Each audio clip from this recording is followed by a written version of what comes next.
students, welcome back or welcome to our channel, Economics 360.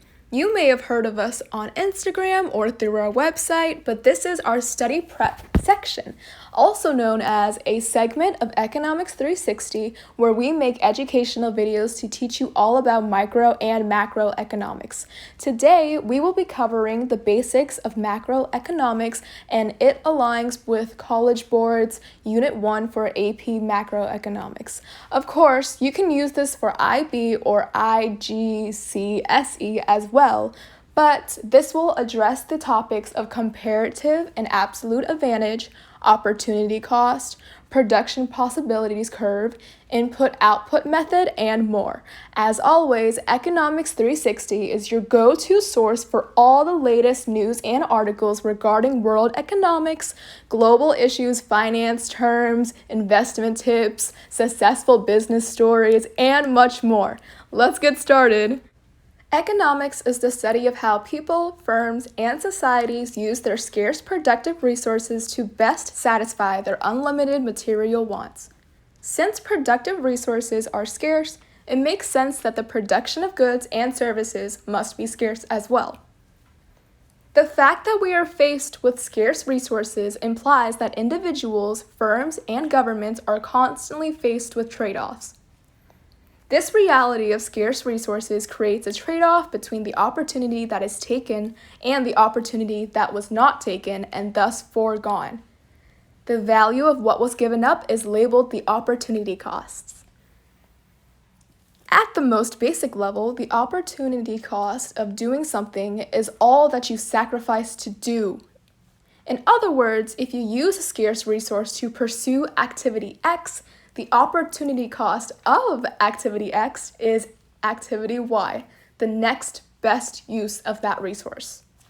For example, you have one scarce hour to spend between studying for an exam or working at a coffee shop for $8 per hour.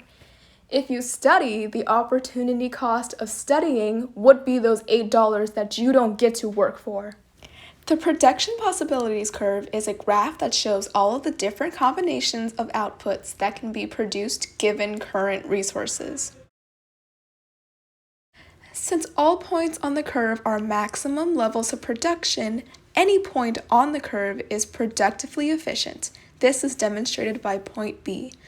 Any point of production inside the curve is considered inefficient because the economy is not fully utilizing its resources. This is demonstrated by point A. Since the PPC represents maximum levels of production, all points of production outside the PPC are not possible. This is shown by point D.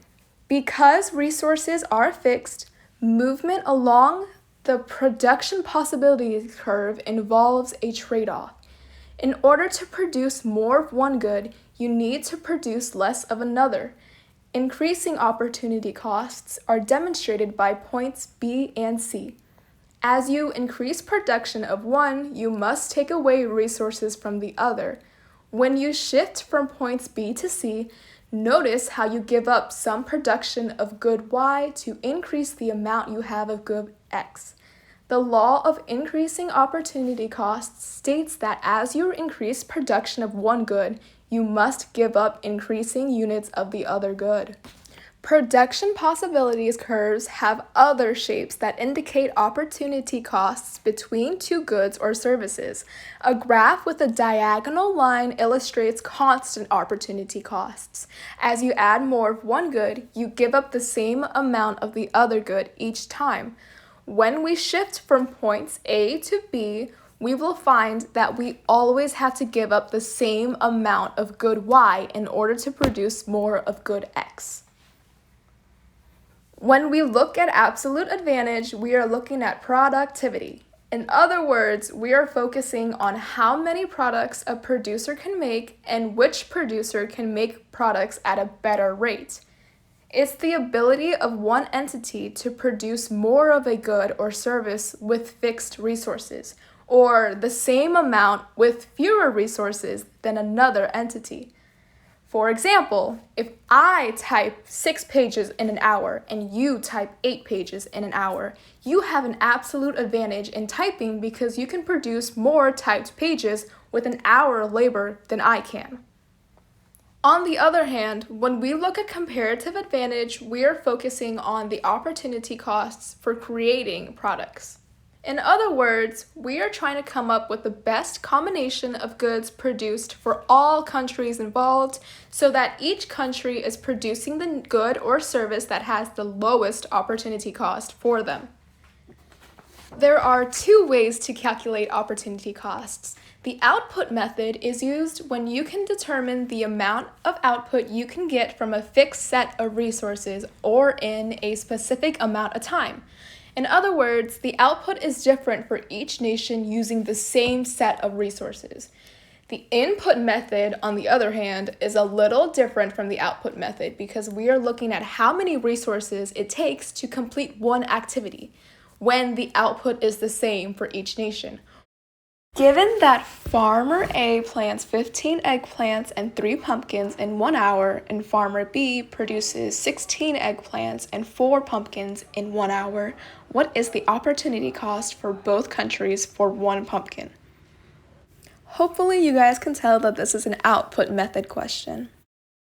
Let's look at a practice problem. In the Macro Islands, workers can produce 25 fishing boats or 50 jet skis each hour. In the United States, workers can produce 60 fishing boats or 60 jet skis each hour. Based on the production possibilities curves, which nation has the comparative advantage in producing fishing boats? Question 1 will require using the output method because both countries are producing items in a specific amount of time. Specifically 1 hour, and we want to find out how much jet skis or fishing boats can both countries produce per hour. The input is fixed and the output is variable, thus we're using the output method. It's evident from these production possibilities curves that the United States can produce both jet skis and fishing boats better than the Macro Islands, so it has an absolute advantage in the production of both goods. This is because the production possibilities curve is more extended outward compared to the Macro Islands curve. So let's solve this problem. Step 1 would be to determine the opportunity cost of producing each product for each nation. Let's begin with the Macro Islands opportunity cost for fishing boats. Divide the maximum number of fishing boats by itself to get 1 fishing boat. Next, divide the maximum number of jet skis by the maximum number of fishing boats to get the opportunity cost of 1 fishing boat. For the Macro Islands, we can see that the opportunity cost of producing 1 fishing boat is 2 jet skis. This means that if the Macro Islands wants to produce 1 fishing boat, they do not get to produce 2 extra jet skis. Next, for the United States, to find the opportunity cost of producing 1 fishing boat, we divide the maximum number of fishing boats by itself to get 1 fishing boat. Then, we divide the maximum number of jet skis by the maximum number of fishing boats to get the opportunity cost of 1 fishing boat for that nation. This means that for the United States, the opportunity cost of producing 1 fishing boat is 1 jet ski. If the United States wants to produce 1 fishing boat, they do not get to produce 1 extra jet ski, or they give up producing that 1 extra jet ski. Step 2, determine who has the opportunity cost that's lowest in the production of each good. The United States gives up 1 jet ski for each 1 fishing boat they build. The Macro Islands gives up 2 jet skis for each fishing boat they build. Therefore, the United States has the comparative advantage in building fishing boats. Thank you guys so much for watching our study prep video. If you guys want more, please like this video and comment what we could do to improve, and follow our social media and check out our website. Thank you, and I'll see you again in the next video. Bye!